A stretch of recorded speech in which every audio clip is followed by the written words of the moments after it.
Sa gitna ng pagdadalamhati ng sambayanan sa pagpanaw ni Dolphy, idineklara ng Malacanang ang araw na ito bilang National Day of Remembrance o Araw ng Paggunita para sa Comedy King. Day of Remembrance, imbes na Day of Mourning ang idineklara, alinsunod na rin daw sa hiling ni Pidol at ng kanyang pamilya na maalala siya dahil sa kanyang pagpapasaya sa mga Pilipino. Balitang hatid ni Teresa Andrada.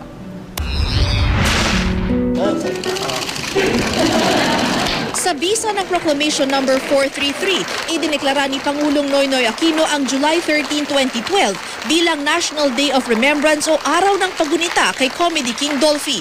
Pagkilala raw ito sa kolektibong pagdadalamhati ng bansa sa pagpanaw ni Dolphy na ayon sa Pangulo ay mananatiling buhay sa kasaysayan ng ating kultura at sa puso ng maraming Pilipino. Ako po'y gumagalang sa ibaong talagang king of comedy natin. Palagay ko marami siya naitulong sa ating lipunan sa kanyang sining na talagang ibinuo sa kanyang buhay sa pagkatagal-tagal. Matulungin pong tao at kailangan naman talagang ilalong idiin yung kanyang ehemplo para sa susunod na salinlahi.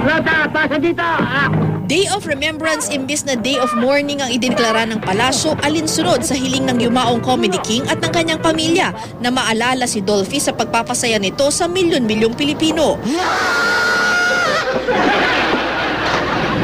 Nagpahayag din ng suporta ang Pangulo para ideklarang national artist si Dolphy.